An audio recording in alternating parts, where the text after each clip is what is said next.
Hi, everyone, and welcome to another episode of the WA Running Podcast, episode 090, as we record on Monday, the 8th of September, 2025. In this week's episode, we chat to someone who's going to embark on a pretty crazy adventure in a couple of weeks' time, taking on the Bibbulman Track FKT. We'll introduce him in just a sec. In local results, we've got the Ultra Series WA Light Horse Ultra that was down at Perry's Paddock, down in Woodvale, as well as the Marathon Club Women's Classic down at the Marathon Club rooms.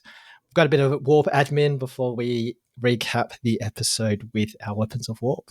Across my screen is someone who has returned from European adventures and spent Father's Day yesterday, probably spending a lot of time on the toilet. Chris, the Metronome Shaw, how are you, mate? Hey, mate. Yeah, good to be back.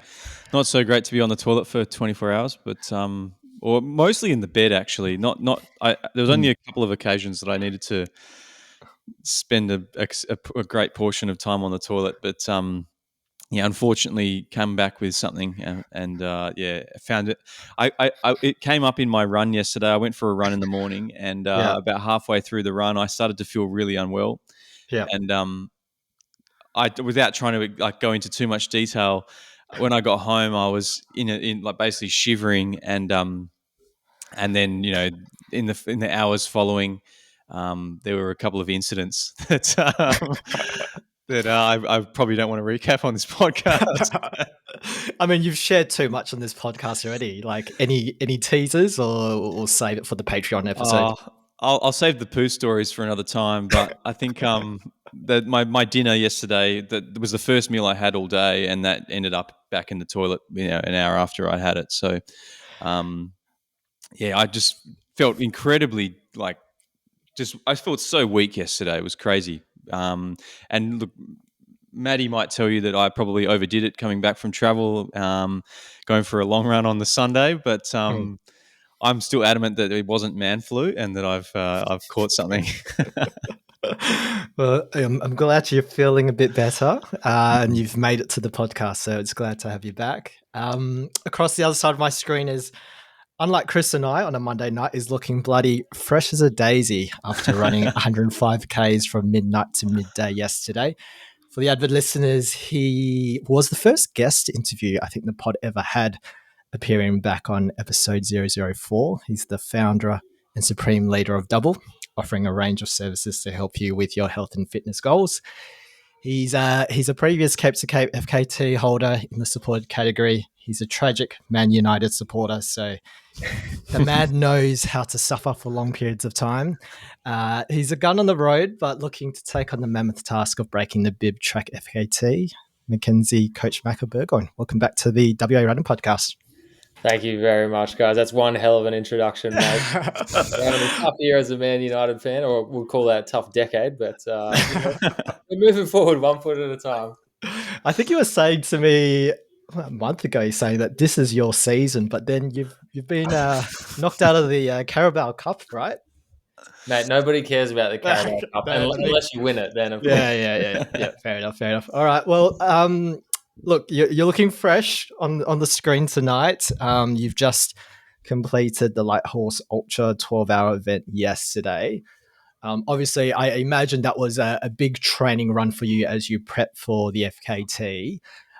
How's the body feeling? How's the mind feeling with a couple of weeks to go to the big day? Yeah, just feeling excited at this point. The purpose of Light Horse was to take part and use it as a training run, replicate a day on the bib as best as possible. And obviously the bib track's going to mean backing up days like that for over a week minimum. So being able to pull up fresh after 105 Ks yesterday and go for a run today and have no glaring issues is incredibly exciting. I've felt ready to go for a couple, maybe even a month now. I've felt like I'm finally fully prepared, and that was just the cherry on top. So now it's just the countdown, 18 days to go. And a few hopefully sleep-filled nights, maybe some sleepless nights as we get closer. Sounds good. I mean, I'm bitching and moaning after a 130K week, but you're looking very fresh, doing most of my mileage in one day. Let's get back to the why. So what's your motivation behind I guess doing FKTs in general, but what about this particular FKT? Well, the Bibbulman itself has been, a part of my life since I was a young kid. I was in the Scouts. We did a number of overnight hikes, day hikes, all different sorts of, spent all different periods of time on the Bib track. It runs, not far from the back of my house down south where I grew up in Brunswick Junction. It goes through Collie there. And yeah, doing it then, I always looked at it as this mammoth challenge, while we were out there, we'd run onto people doing overnighters, or they were doing the entire thing, the 1,000 kilometers from Kalamunda to Albany. And I always looked at it as a thing that, was so out of touch, something that, on my bucket list, absolutely. But would I ever get there? Maybe not. And, the time came in 2021 where finally got the chance. Myself and my mate Cam Bostock, we went out and we did the whole thing over the course of 3 weeks. And while doing that, it not only became, it was this bucket list thing, it was this mammoth challenge. Well, we did it.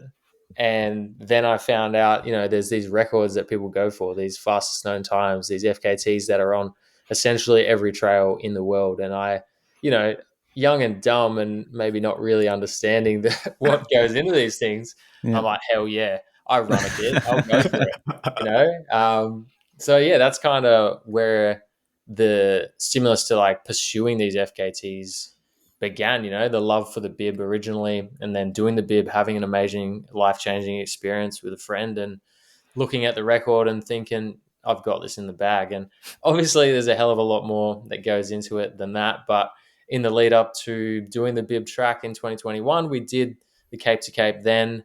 And I did that in 36 hours. Cam, he actually hurt himself. He's not a runner. He hurt himself halfway through, had to pull out. And I was like, oh, well, I'm feeling good. I'll just start running it. And ended up doing it in 36 hours. And the record, I think, was 16 or 18 or something then. I can't remember. And that's when I was like, all right, well, I could definitely go for that if I wanted to FKT the Cape to Cape at least. So that became, the first thing on the list. And I figured, if I could do the Cape to Cape fastest known time, then what's stopping me from going for the bib track eventually? And now, we're here. I've done the Cape to Cape. The bib track is very near on the horizon. I've had some wins and some failures along the way, but finally feeling ready to go. Yeah, nice, man. That Cape to Cape FKT, I think you held it for a few weeks before Shane felt like he wanted to take it back. Is that right? It's like that Michael Jordan documentary where he's like, and I took that personally. Yeah. Shane saw me do it. He's like, no, actually, I think he was training for Feral Pig and that got cancelled. So, he just wanted to use his fitness on something. But yeah, I think I had it for a total of 28 days or something. Bit of a piss take, years in the making and take it just like that. But, it was an amazing experience. And, it's not about the record. The record's there to be broken at the end of the day. And Exactly. I lowered it. He went back, lowered it. I think Mike Laurie's lowered it now. And, hopefully it just helped more people see what's just out there at our doorstep. And they've gone and at least hiked it or checked it out now.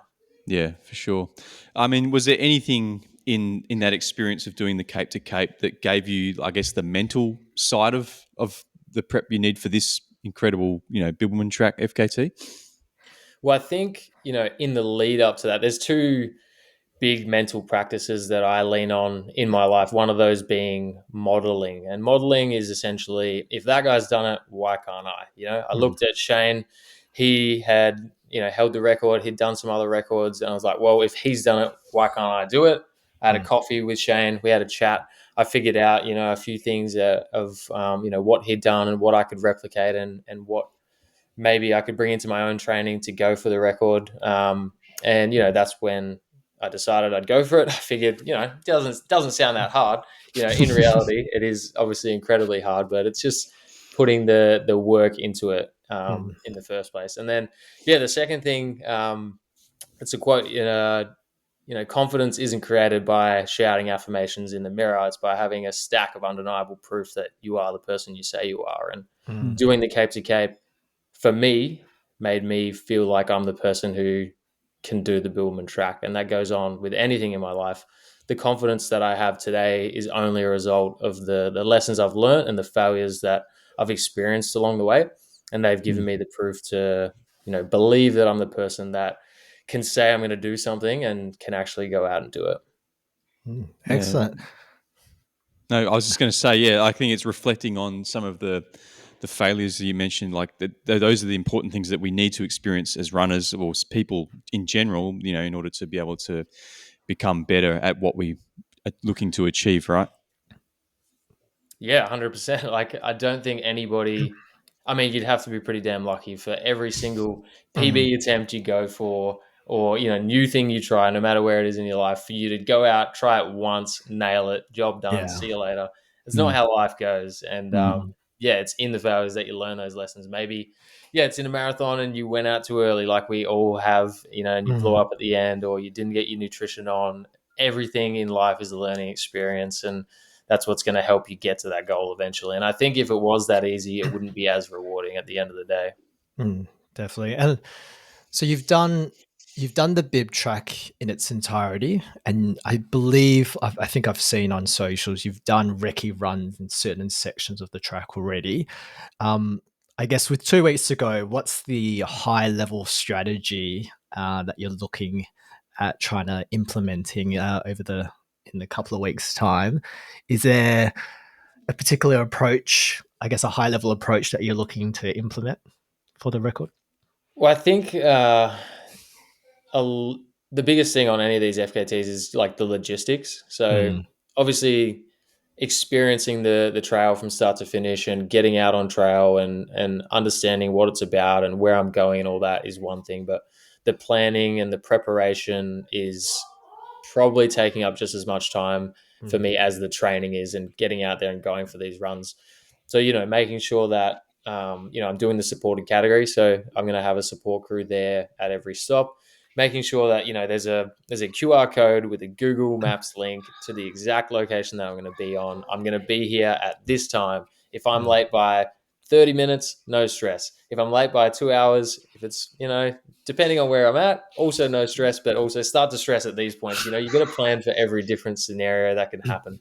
And you got to make sure that your crew knows what you're going to need at those times. You take, again, we go back to modeling. You look at Phil Gore with his backyard ultras, and, he's now the world record holder, pretty much the best at conserving energy and preparing for something to go deep.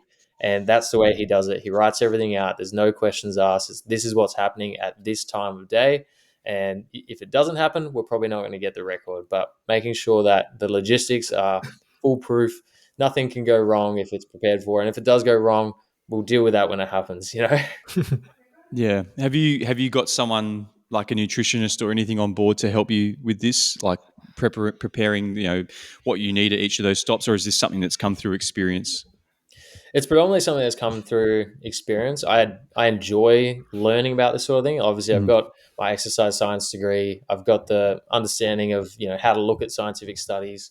I chat to guys. A massive help for me has been Vlad. Obviously, we know he's a prominent runner. He has a nutrition company. He knows all about this stuff, and just picking his brain on how I'm best going to do this thing, and then putting those into practice, in my long runs on the weekends, making sure I'm trying to hit my carb targets, trying to hit my sodium targets, figuring out the foods that are going to work best in my gut, and practicing with those as often as possible so that there's no surprises when it comes down to it. And I think even though those things, yeah, you can practice for them, you can prepare, it's not always going to go to plan. So nutrition, as far as, I've found in the ultra space, it's having a lot of options and a lot of things that you enjoy and a lot of variety, because the most important thing is that you keep eating. Whether or not it's the perfect thing for you to have at that time is probably up for debate. You never really know what you're going to be like when it gets to being 15 hours deep or 5 days or a week deep into this. But can you keep eating? Can you find something that's going to work for you? That's going to be the most important thing. Yeah, good point. You mentioned Vlad there, I think one of your teammates over at Rams. So has Rambo been coaching you for this, or is this something that you've kind of taken off to the side and done yourself? Like how has your training changed for this compared to, say, training for a marathon, that you might typically do ahead of PRF or something like that? Yeah, I think we kind of collaborated in cooking this one up. I think, I've got ultimate scenario in mind, and Matt's there to help bring me down to reality at times. I think that really the biggest changes for me personally has been making it far more convenient to fit all my runs in. So I haven't actually been down to a group run in months now, because it's just easier for me to step outside the door and get the mileage in. Um, as far as like a marathon goes, like the build and the mileage around those like key sessions is really similar. Like I'm still doing my interval training, I'm still doing my threshold training, not because I need to be fast for this race, this run, but because the more efficient I am at speed, any lower intensity means it's going to be significantly more comfortable. Getting out on the trails, making sure I'm getting the vertical gain in, making sure I'm hammering the quads on the way down. These are things that I wouldn't do for a marathon, but I've definitely implemented. And then just making sure that every run across the week has a purpose. Like I've got 4 key runs. I've got my interval run, I've got my threshold run, I've got that long run on the trails. Then I've also got a long run, just flat, making sure I'm sitting in that zone 2 zone to really build that aerobic capacity. And then outside of that, the key session of just easy running, I think we often overlook that. You feel good, you start pushing the pace. Suddenly, for me, suddenly I'm running 4:15s on an easy jog because I feel good. And that's real short-term thinking, I guess. I'm going to get this hour done faster. It's an hour either way. You're not going to get it done faster. The key purpose of this run is to recover, to take it easy, to feel good.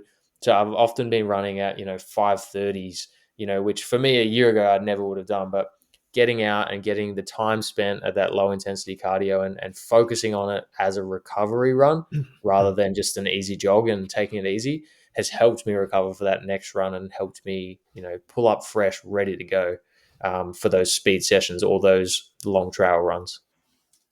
Definitely. Let's touch on, I guess, the mental game, the mental aspects of it.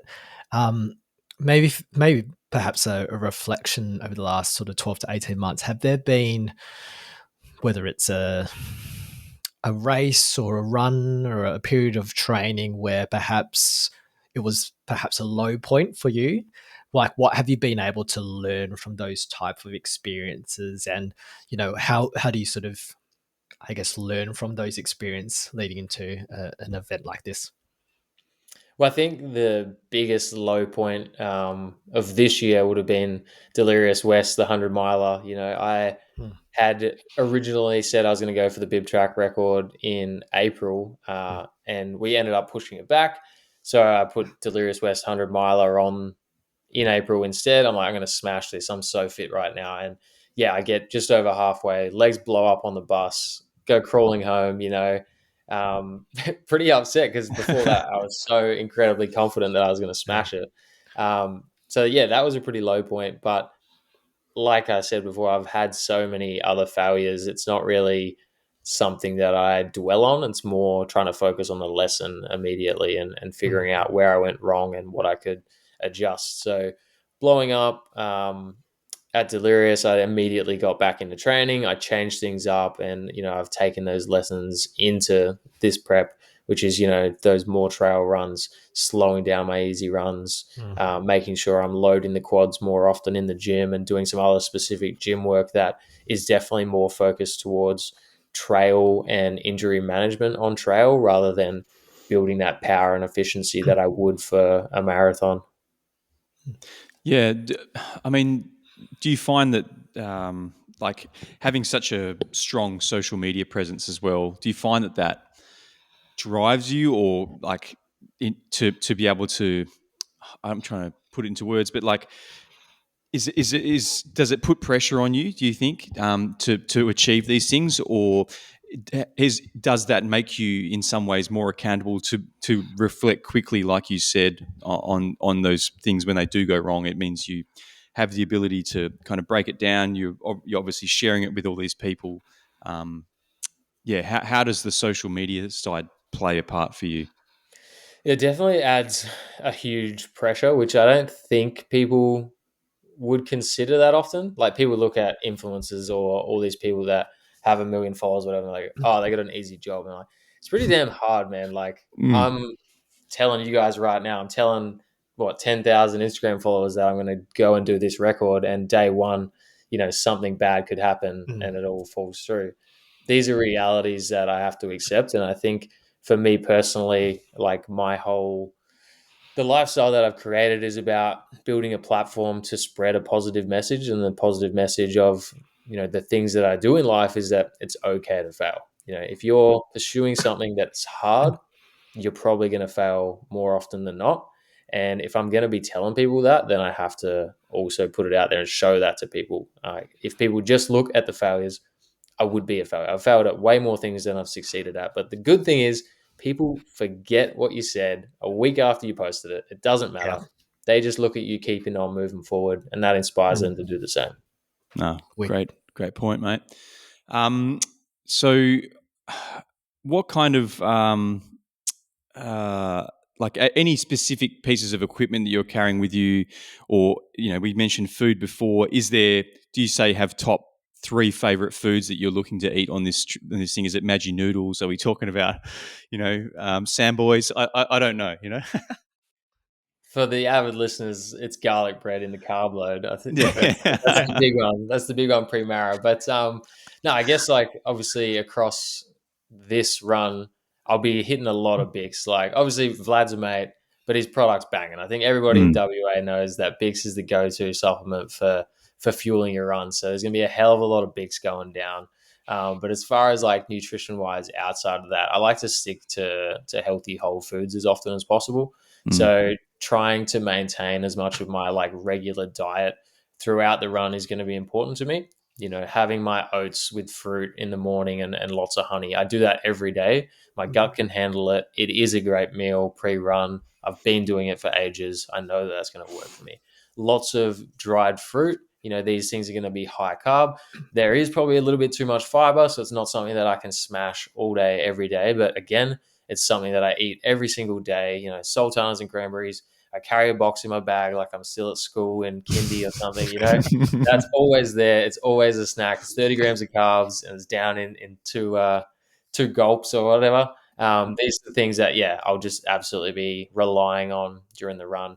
And then outside of that, it's just trying to find carb options that are like different flavors. Like the biggest thing you're going to get on something like this when you're eating all day and you're eating high carb is sweet things become so unpalatable. You can't, have 10 cans of Coke and all this Gatorade and Powerade and bags of lollies. Eventually, that's the last thing you want to do.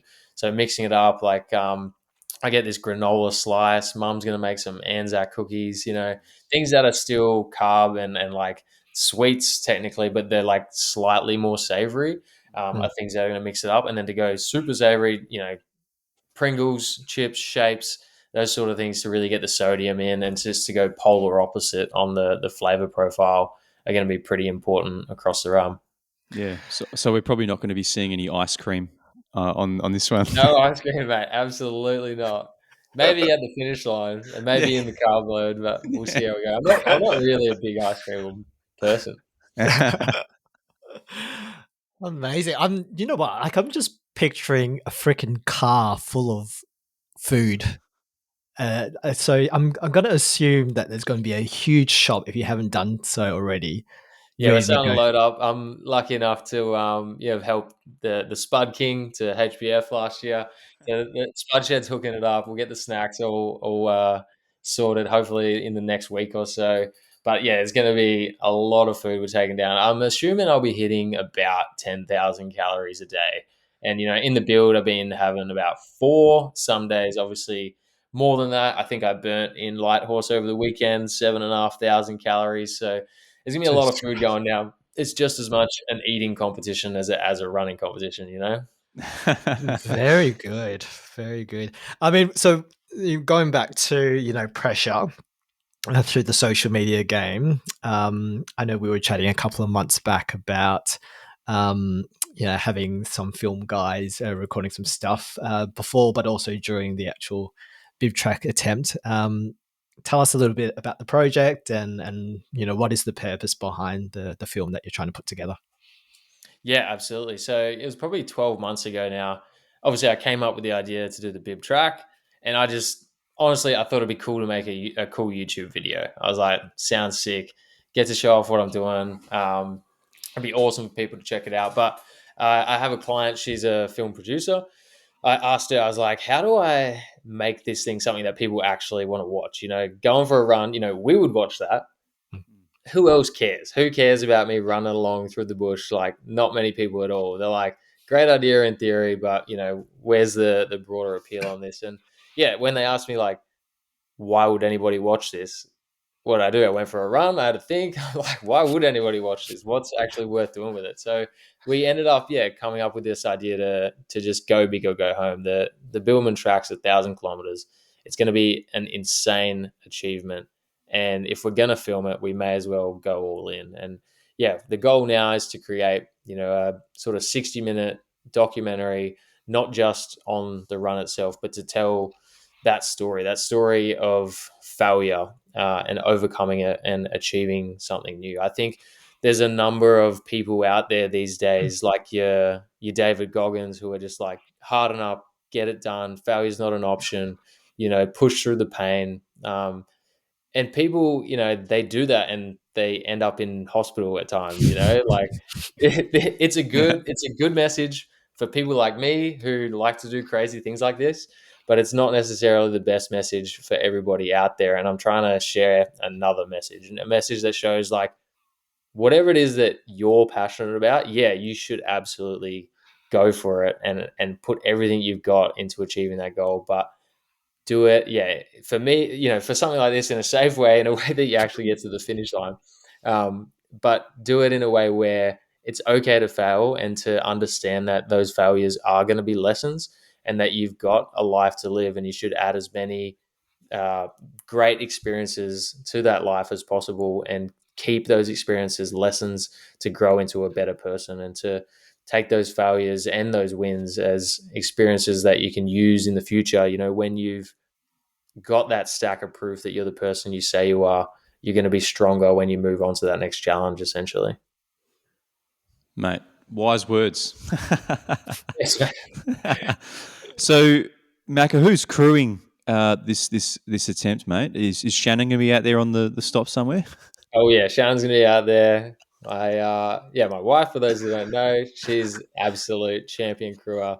Obviously, going to be incredible mental support for me as well, having my wife there. But she is absolute number one crew person. My mate Jack, he'll be joining us as well. I actually met Jack when I was playing college soccer in the States. He moved over. He's been the guy who drops me out in the middle of the bush, picks me up in the middle of the bush all these years, helping me out with these things.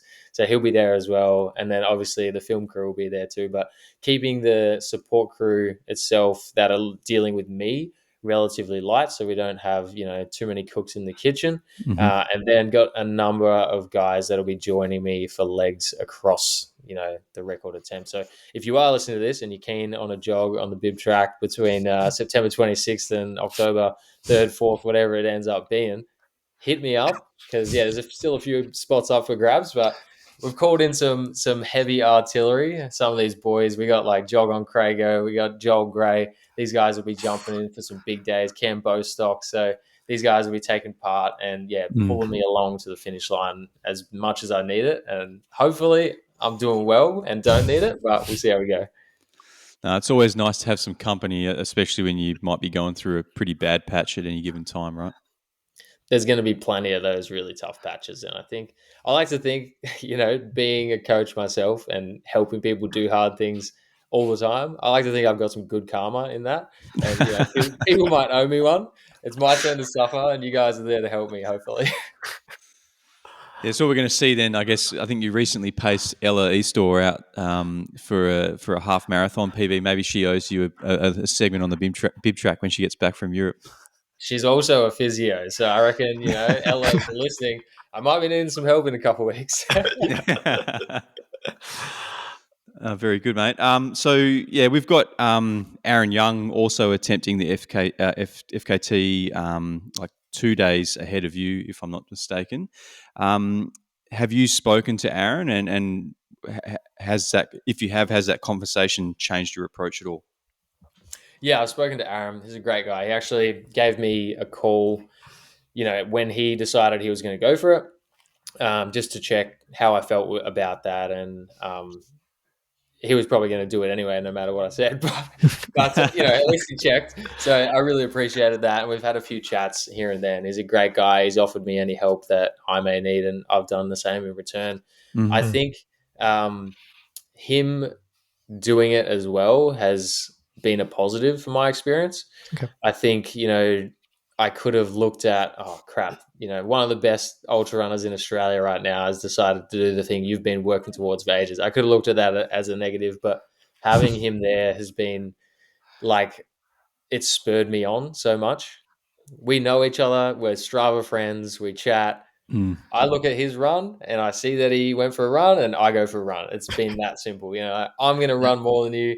I'm going to run as often as you. I'm going to make sure I'm prepared, because whatever, if I get beaten by one of the best ultra runners in Australia right now and I tried my best, that's fine with me. But I think, if he wasn't there, or if he was going after me and, he went a couple months later and I was like, oh, I got this in the bag and I took it too easy and he claimed it off me, kind of like Shane did, I'd be like absolutely gutted. But having him there to spur me on has been nothing but a positive for me. And I'm really excited for the chance that something this huge, could potentially happen, twice in 2 days. The record could get broken and it could get broken again.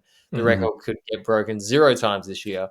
This record could get broken once, There's a lot of possibilities, and essentially it's the world's first 1,000-kilometer foot race, which I'm excited to be a part of, and I hope everybody else is excited to follow along. I feel like it's going to be interesting, us just following dots for 10 days straight. This is definitely distraction in the work toilets, definitely for sure for me. We've got a couple, we've got the GPS things hooked up, so you'll be able to do the live tracking we're trying to get it on the same page, but it might be on 2 pages, but there'll definitely be live tracking. You can keep up to date on how we're both going. Oh, That's sounds sick. good, mate. Sounds good. All right. Well, let's just change track for a little bit. So, talk us about Dubbel, because it's probably been a long time since you've talked about Dubbel on this podcast. But the growth of Dubbel has been huge. I from an outsider looking in, talk to us about perhaps the last 12 months for the brand, and I guess reflecting back, what has been the biggest change, and what is your future plans with the business?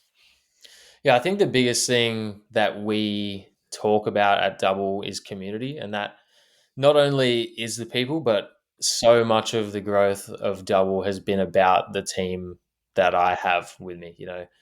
Obviously I'm the face of it and I get a lot of the credit, but you got Smith, you got Yoshi, you got Bocky, you got Vanessa. These guys all work just as hard as I do, and they put so much of their time into making Dubbel a place that people want to be a part of. And I hope that people recognize that and value their input, because there's absolutely no chance we'd be where we are today without these guys. And the community then, that extends into the people that we have involved at Dubbel. Like, I'm firm on a no dickhead policy at Dubbel, and to be a good few years in now, and for that to be clean slate, we're all safe, no dickhead still, is a massive win. And like I said, that comes down to the coaches, but it comes down to the other people that are involved in Dubbel. Yeah. Everybody there has, I guess, it's hard to put your finger on it, but there's something special about them. They're just people you want to share a beer with, or ultimately they're people you want to go for a run with, which I think in our community is exactly what you want to be. But the people are what makes Dubbel special, and that extends. Obviously, we have this massive running community, but some people don't know we've got a massive gym community. We train athletes, we do exercise physiology, we do all sorts of things. We're your one-stop shop if you need it.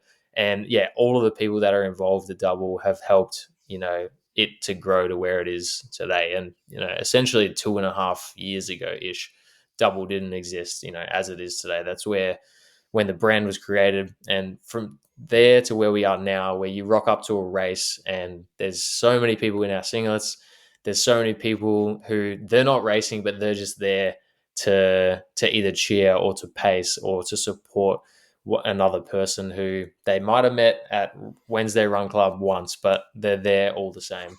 And that's something, that means a lot to me. And business is hard. I think anybody that's in business or knows someone in business knows that.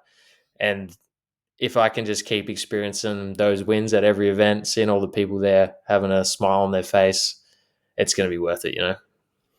For sure. No, it's remarkable, and I think looking in from the outside, we've been to a couple of community runs or your club runs, sorry, on Wednesdays, but also just seeing you guys at events, like the energy that your team kind of gives off, it just seems so like you want to be a part of that. You want to be. There's such a positive vibe going on, and I think there was at Perth Half Marathon recently. Like you guys had set up in one corner of the club rooms there, and there was just heaps of energy about your team. And no, it's great to see a team so closely knit, and that's quite people pacing each other, giving up their time on their Sunday or whatever to actually pace someone else to their PB is a huge part of what makes those teams really special. Yeah, awesome, man. I'm glad that you can see that from the outside, because essentially I just wanted to create something that I felt I needed when I started running. Like I moved to Perth after, not making it as a soccer player. I started running, didn't really know people. I met a few like awesome guys. Michael Hayes, Mental Movement, if you've seen him. He was one of the first guys I met, and he introduced me to a few other guys. And the running community, I assume everywhere, but in Perth is amazing. There's amazing people out there. And I was like, how do I make this more accessible for people? And I think, yeah, we've done just that at Dubbel. And now we've got the thing that I needed when I started running. And we're giving that to other people who need it when they start running. And yeah, that's just incredibly rewarding. And hopefully, continues to grow in the future. Is that the proposition in terms of like the sell, in terms of Dubbel, compared to perhaps other running groups? Like, you've got your front runners, you've got your Rams running, you've got your team teeners, but that sense of community, but also the energy levels and you reflecting yourself in terms of what you needed as someone starting out and running in Perth. Was that what you think makes Dubbel stand out from the others? Yeah, well, I think, of course, like the community and the atmosphere and stuff are the things that we preach, and it's the most important thing to us. But I think what I want to, I guess, get through to still our athletes as well, let alone others, is like that we're also here and we're also people, and we fail all the time, and we're trying to deliver you the best service, but we're not always going to do it. And I'm going to be open and honest about that. But we're trying every day, and you're going to see us there trying. And when you tell us something's going wrong, we are going to fix it. And that's what community is really all about. Community isn't me up here, these people down here. It's Sure. You've been to our run club. I didn't even notice that this was a thing that was unique about our run club until someone mentioned it. There's 10 of us there, there's 20, there's 40. We're sitting in a circle. Everybody is equal. You chat across the circle, whatever it is. We're all there together. We sit in a circle. We have a coffee. Everybody's equal, and we're all trying to do this thing together. Dubbel is not me. Dubbel is not Smithy. It's not Yoshi. It's all of us together, and that's the way we're going to go and continue to go forward. Yeah. Beautiful. No. Nice Awesome, words, mate. All right. Well, let's get into training weeks then. So, you had light horse yesterday, but what was your total mileage in this last week, and how did that compare to, I guess, the weeks leading up? And were there any key sessions did you have in the last week as you do your final prep? Yeah, so last week totaled 195, a majority of that obviously being at light horse, but we'll say that to at the end. We'll start at last Monday. Monday's like easy run day. I'm just been doing doubles on a Monday, easy hour from home, half hour in the evening at double intervals. Like I coach, run backwards, cheer everybody on, bit of fun. Tuesday was like typically my speed day. I do an easy jog in the morning. I just had a few things on, so I switched it up and I went and did hill reps at Kings Park, the Green Mile there. It's like 50 meters of vert in 1,200 meters or so. So I did 5 laps of that, a lap around sort of Kings Park area for cool down and warm up. Double Run Club 7K Wednesday morning. Thursday was meant to be my like big tempo session. I realized I had a busy couple days and I'd had next to no food. Like midway through the run, I'm like, why am I dying? And yes, I figured it out on reflection afterwards. But yeah, I pulled the pin on that. So I did 6K warm up, 6K threshold, 6K cool down. So still 18Ks for the day, but it was meant to be 30. Friday, I think I just did one easy jog. Saturday off with the race starting at midnight, and then just a morning run. Sunday morning, just went out and hit 107 kilometers. Just kept it cruisy for a total 195 for the week. So pretty much similar to normal, except Thursday I would get my whole session done. My long runs are Friday and Sunday instead. Pretty much just put them together on Saturday. Didn't run Sunday. Didn't run much Friday. Yeah. And then so with 18 days to go, so what's the training weeks looking like in the lead up? So is 195 the peak of it, and then you start to subside a little bit? Yeah, 195 was the peak. I think next biggest was 175. I've hit an average for the 9 weeks, 155 Ks for the last 9 weeks on average. This week, I'll probably hit about that. We'll see how I go. And then pretty much from Friday, which will be 2 weeks out, I'll start to ease things down. I'll probably still run most days, but I'll just dial back the total volume. So maybe my 5-hour long run turns into a 3-hour long run. My 30K tempo turns into 20K. Just reducing slowly. Then the week prior, cut out all the doubles, and then probably the Monday to Friday, I probably just won't run, or I'll do a 30-minute easy jog in the mornings. But the work is definitely done now. Can't really get much fitter between now and start date, September 26th. So just trying to stay healthy, well fed, and well rested between now and then. Sounds good, mate. All right. Well, from 195 Ks, we'll move on to Chris. How's your training week been? Have you done 195 Ks? No, I did. I think I managed 70 Ks this week. Not quite the same numbers as Macka, but this week, really was just. I think I missed 2 days through travel, so missed Thursday, Friday. While I've been away, I haven't been trying to do any sessions or anything. I've just been enjoying running for running's sake and just using it as a means of exploring different places, which has been cool. I think I did a really interesting run on Tuesday. I went out and there's a mountain behind the back of Geneva, and so I ran up the top of that on Tuesday, which was fun. Basically 7 Ks flat. Then it was like about 750 meters in 4 Ks. So it was like, a decent climb. A decent climb. It was pretty average in a pair of endorphin speeds, but I only brought the one pair of shoes with me, unfortunately. So it was the ascent was not so bad. It was coming down that was actually quite scary because at some points it was all like kind of in the forest and leafy and quite slippery because it had been raining. But that was good fun. And then Sunday, I think I said earlier on, I went out for a run on Sunday morning, Father's Day, and it was intended to be about 25 Ks or around 3 hours, and out in Kalamunda. And I just started to feel really quite ill at 15 Ks, and we had already at some point in that run we'd already gone the wrong way, and so we'd kind of had to cut through the bush in a few spots, and we were all scratched up and feeling a bit sorry for ourselves. So I knew there was a point at around 15 or 16 Ks where I could cut the course short, and ended up being about 20 Ks. But I was by the end of it, my heart rate was like 170, and it was ridiculous. I was just in a bad way on a run which you shouldn't really be that high. So that was kind of the everything else was basically easy running all week. So I think I'm hoping this week I'm supposed to be pacing that 3:15 group in a few weeks' time at the running festival. So I'm going to probably try and pick things up. I'm going to have another rest day. I rested today. I'll rest tomorrow. Hopefully I'm feeling better, and then pick things up from Wednesday.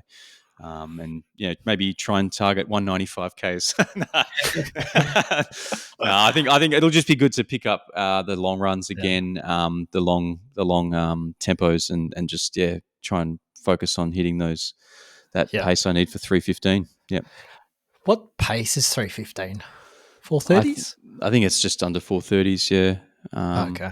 Yeah. So it's not too scary, but yeah, you never know. Like marathons are marathons, right? Like anything can happen after 35Ks, no matter how fit you are. So I think, if I put a good few weeks in here, I should be in good shape by the time the running festival comes around. And I think we've spoken about this before, but what's the game plan post PRF? Mate, I've got no idea. I'm looking forward to trying to nail down some quick 5 and 10Ks. Not so much the 5s because I hate running 5Ks, but 10. I wouldn't mind getting a faster 10K. So that'll be the focus up until about March, and then I think from March onward, I'm going to try and I got to start training for Transcend 2026. So that's going to be the big goal. That's the goal race anyway for next year, but it'll just really be about kind of getting out on the trails more often, I think, and trying to get more vert in the legs and just get stronger, really. But yeah, that's all I've got in mind. I've got no intention of doing any track. Certainly not any intention of doing hurdies. So yeah, I'll keep it pretty chill over summer. Have you told Maddie about Transcend? If I haven't, she can hear it now. So yeah. No comments from Maddie in the background. Not yet. Sounds good, mate. Sounds good. Yeah, she just yelled out. I don't know if you heard that, but yeah. I'll increase the audio when I do the edit tonight. All right. So my training weeks, I've hit 130. Nice. I'm sort of hitting into the peak weeks now. I think I said months ago that I'd be hoping to hit 140, but I just can't see myself running more than 130K weeks currently. Key sesh. The Team Tina formula is basically long tempo on a Saturday and then a very long run on a Sunday. So this week we had the alternating Ks, so 7 reps of that, so 14 Ks of work. Garbage day on Saturday on the coast as well. It was like pretty windy as well. So we were heading south from Scabs towards City Beach, and was straight into the headwind for most of those reps, and then hoping that I would get a bit of tailwind on the way back, but it ended up being a fucking crosswind. So it was pretty annoying. But the headwind kind of rinsed myself a little bit. So it was I was trying to target, so the on rep being sort of roughly 345s and then a 405 off rep. But yeah, the headwind was so strong that I was barely hitting 4-minute Ks in the on and sort of 420s in the off, really. But yeah, managed to get an average of 350s for the ons, and then I think 406 or 407s on the off. So overall, it was pretty good. I was kind of doing that by myself because most of the Team Tina guys would have done Sydney, so would have done some recovery jogs. I've been doing these runs with Dan Bowbridge because he's secretly training for PRF without telling anyone about it. I think he's doing the 10K. I think that's the game plan. Yeah, cool. So yeah, that's been good. He's unfit, but somehow he's running faster than me, so that's pretty annoying. But yeah, he didn't get the memo that we started at 6 a.m. So he rocked up at 6:30, and I had already done the warm up and was ready to start. And when he noticed that it was pretty windy, he's like, "Suck shit, Simon. I'm just going to go for a jog." So I was alone with my dark thoughts, heading south on City Beach. But yeah, happy with how that went, and then did 3 hours 15, which is the longest of the long runs in this build on the Sunday. So I sort of jogged down to Light Horse Ultra for a bit, saw Macka for a little bit, and then kind of did like the Lake Joondalup kind of loop. So lately, for those types of long runs, I've sort of got Bix bottles in my letterbox, and I do kind of like a 10K loop, go back to the house, go for a drink, and then do another loop. So I did that a couple of times. So that was 39 Ks on the Sunday, 23 Ks on the Saturday. So they're pretty beefy sessions on the weekend, and then hopefully that's sort of probably another week or two of peak weeks before we start the taper. So it's 34 days to go to Melbourne Marathon. So the Maranoia has started.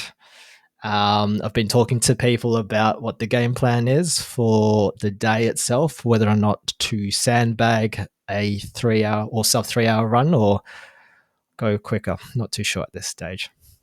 Yeah, I feel like I mean, I haven't offered my opinion, but I think I've noticed that you've been messaging people through the Warp admin or whatever, and Yeah. everyone's telling you to sandbag. But I think you don't want to sandbag, which is understandable, you know.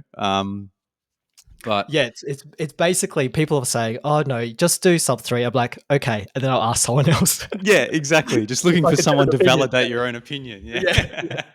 I was speaking to Max Mann on Friday because we went to dinner, and he's the only person that has said, "No, fuck sandbagging, just run to effort." But unfortunately, I've never run marathon effort through Tina before, so I actually don't know what marathon effort feels like. So Mm. got a feeling that I might ask Tina to give me a specific marathon session just so I kind of gauge what marathon effort feels like. Don't know. That's my biggest problem. What do you feel like you could go for if you're not going to sandbag it? Let's put it out there. I don't know. Throw you under the bus. Don't know. Like Gold Coast. So Gold Coast, the plan for Gold Coast was maybe 407s, which would take me to, I can't remember, like a 253 or something along there. I reckon I'm thereabouts, perhaps. But not sure. Not too sure. Surely, mate. I think 410s. I reckon I'm going to put it out there 410s because I think 410s takes me to what 255 somewhere around there. Is what I'm thinking at the moment. Mate, I think if you started around there and, you know, if you're feeling good at 32 Ks, that's when you can start to like push the buttons a little bit, you know.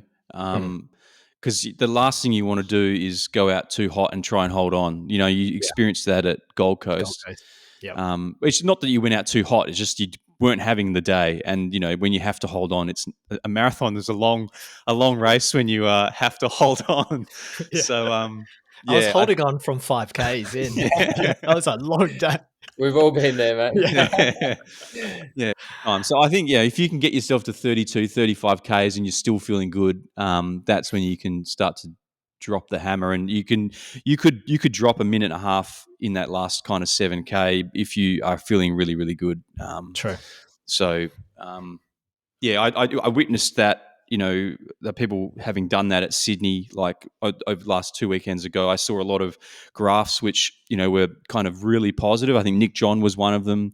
He is coming back from injury.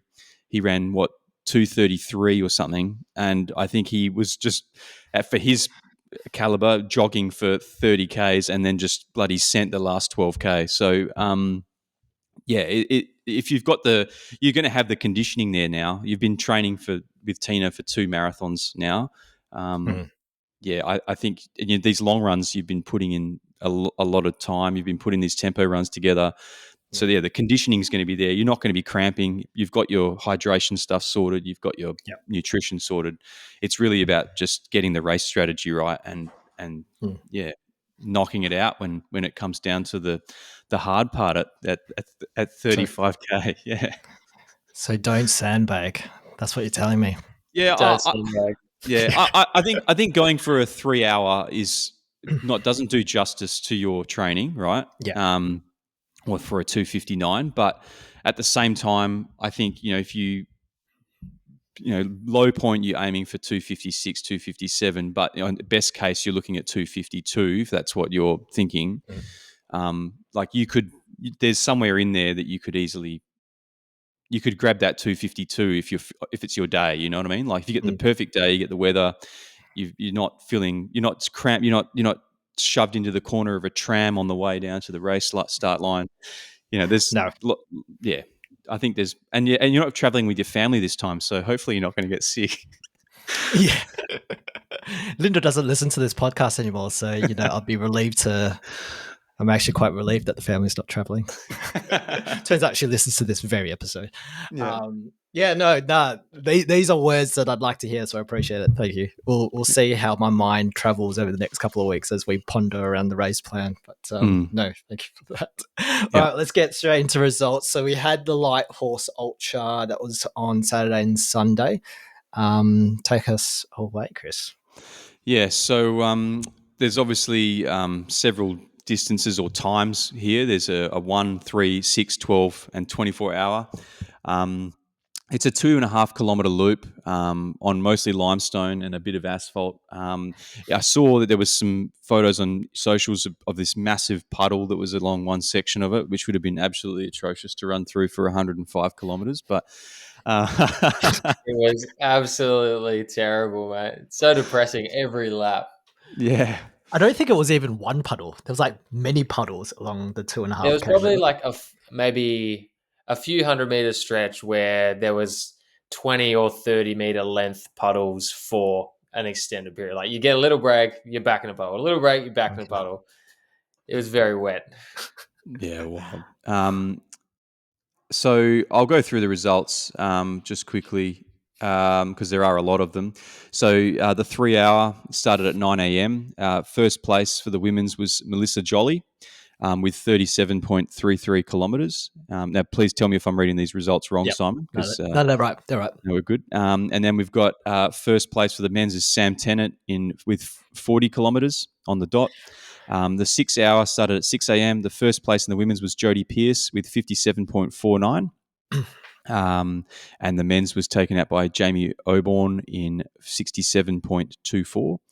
Now, of course, we've got Macka winning the 12 hour in 105.3. Now, I'm looking at the record. The 12 hour record is John Pence. Is that correct, Simon? Yeah.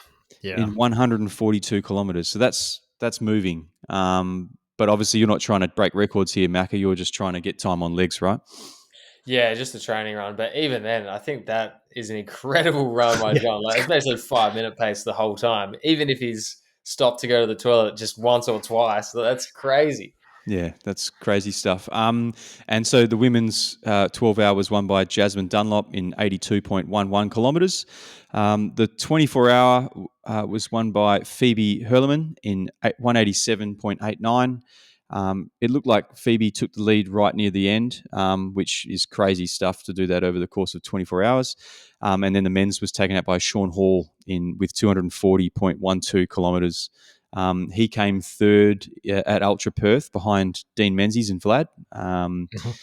And I think, Shaun's got I think he's done a few like backyards and stuff in the past too. So he's got that pedigree for sure of that longer distance stuff. In general, Macka, is that the first time you've done that event? Yeah, first time I've done light horse. Obviously, I've done Hurdies a couple times, and I guess it's relatively similar when you think about it. You're doing a looped course for an extended period of time. I think it's definitely, I don't know, everyone's sleeping on it. I think if you've done Hurdies, you should definitely get down and do light horse. Like very, very similar experience, and the vibe of the race is epic. And you're passing people, because they're all doing different pace laps and whatever. You're getting to see people, say good day, spend time with people. You're running past your crew every 15, 20 minutes, whatever it is. It's a great run and definitely recommend it. And obviously the course a little bit like wet and flooded this year, but it wasn't that bad. So definitely one to put on your list. If you've enjoyed Hurdies or Birdies and like that sort of format, definitely get down to Light Horse next year.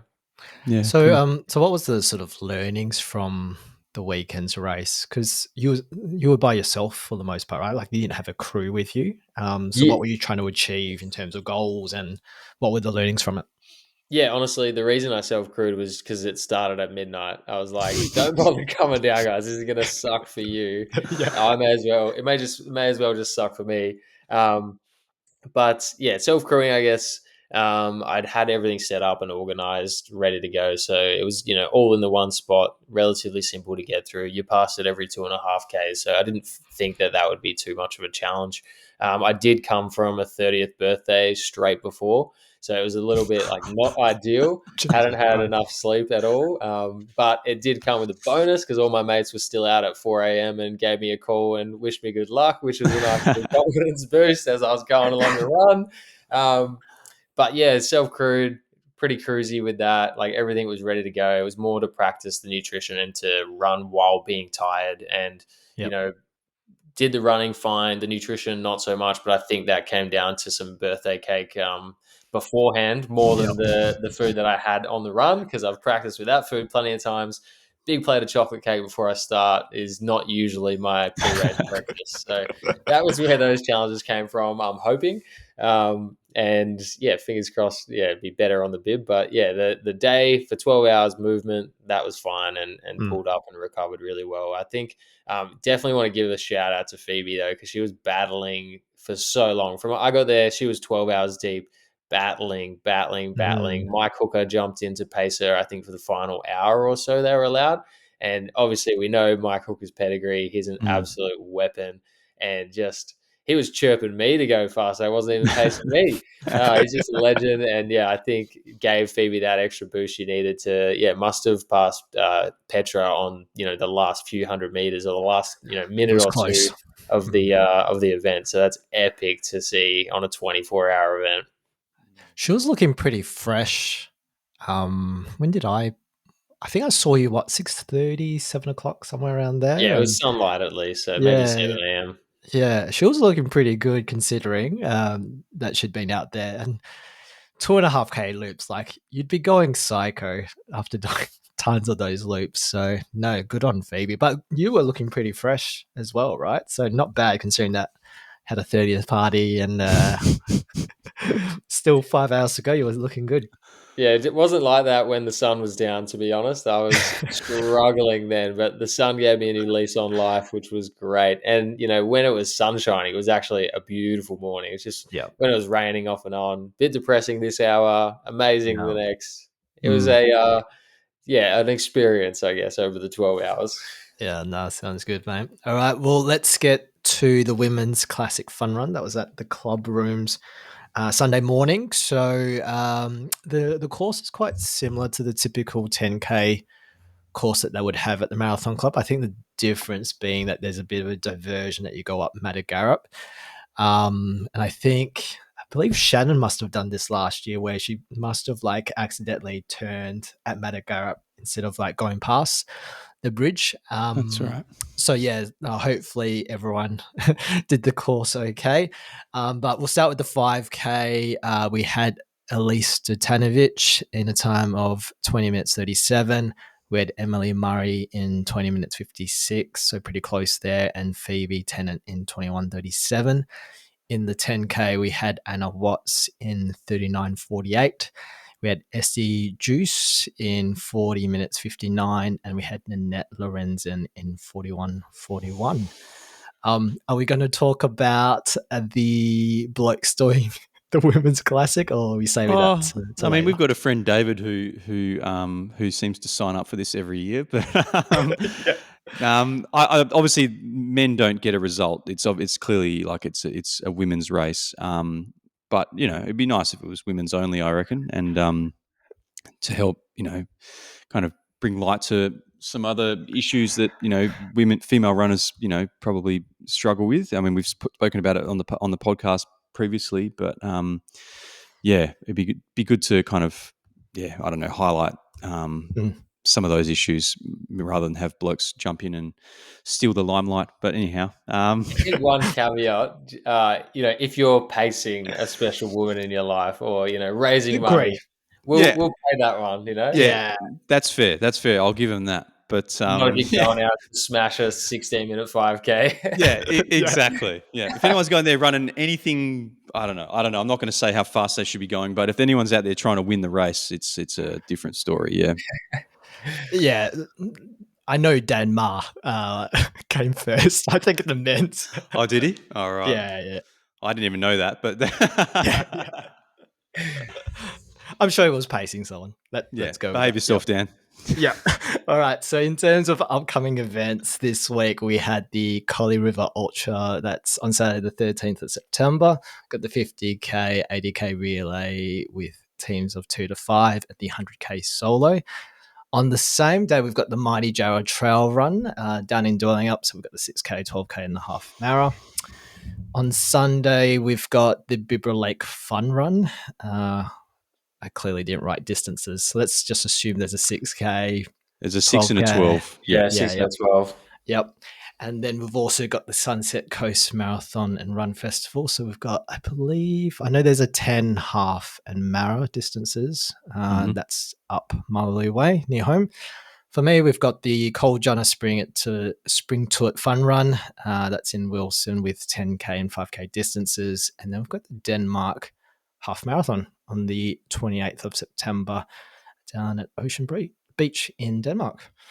Right, we'll get straight into Warp admin. So we had Tom Shenton, who I've jokingly have said that he's my rival because we always do this Secret Rocky Run half marathon. And I love this event for two reasons. One, because it's probably the only chance I get a podium at a race, but also it's actually a pretty good event. But he sent me a screenshot of the Facebook post where they're not doing the beachside run in 2026. So it's a devastating blow to Tom and I in terms of the Rebel vouchers. But hopefully they do get some funding or resourcing because pretty good event there down at Rockingham. We've got our Warp and PRF competition. So if you like our page as well as the Running Centres and the Bix Kalamunda Instagram page and you tag a mate, you get an entry for a chance to win a marathon ticket, but also Bix's new 30-gram gels that is, I think, arriving or has arrived in Perth. So that's pretty exciting. And then we've got our next community run, which is on Wednesday, the 17th of September, down at the Running Centre. We'll be partnering with Puma for a wear test and a run down West Perth, Kings Parkway. So I'm looking forward to that. And let's finish the episode off with Weapons of War. Yeah, so an interesting photo that, I don't know if you saw this, Macka, or you probably did see this person because you were there, but this Kieran Gurung looked like a Counter-Strike meets endurance racing. We did the 24-hour light horse in full army gear, an S10 respirator mask, and a massive dagger on the hip. I did see that dagger. It took me a few laps. I was like, "Oh my god, this guy's packing." Yeah, that was something. I'm not sure if was he raising money for something, Simon, or just dressing up. Yeah, I think it was fundraising for Legacy WA. Okay, well, yeah, yep. I think that was. I mean, short of carrying a rifle, it was probably one of the more confronting things I've seen on a race course. But yeah, no, I'm good on him for raising money. I think he completed 45 laps and 119.6 kilometers. So yeah, congratulations, Kieran. And I mean, besides my my call out of the blokes doing the Women's Classic, that's all I had for this week, mate. So I think most people are getting off. Yeah, it's a quiet week. Haven't been on Strava. I've not logged into my own Instagram account for now 3 weeks. So I'm keeping it pretty lean in terms of my engagement on the socials at the moment. So yeah, people are getting away with all sorts of trouble that aren't being seen. Yeah, I mean, the algorithm has probably reset itself. None of these honey massage Instagram reels that you've been watching. Yeah, the oversaturation of that was, and the kind of the irony of having the Maple movement at the community run last week, probably opened up a whole new set of options. But fortunately, I haven't been on the socials to ruin that anyhow. No, Macka, thanks so much for joining us, mate. Thanks for sharing all of your insight for this FKT attempt. You're obviously putting it all on the line, and we really appreciate you giving your time and telling us all about it.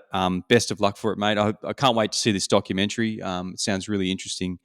You guys always put together really good content, so we're looking forward to seeing how this one pops out too, mate. Thanks a bunch, guys. Thanks for having me on. Really appreciate it. We'll be watching your dot very closely in a couple of weeks' time, that's for sure. All right, well, you can reach us at WA Running Pod on Instagram. You can email us at warunningpodcast@gmail.com, and our Strava group is Warp. Thanks for joining us this week on the WA Running Podcast, and we'll see you soon. See ya. Peace.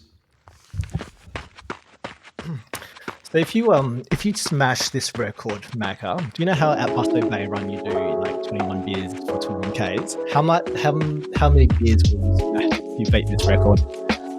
How many beers? Yeah, All of them. all the beers. I mean, deserved if you do. 100%, mate. I'll be straight to the Kalamunda Hotel for a couple pints, I think.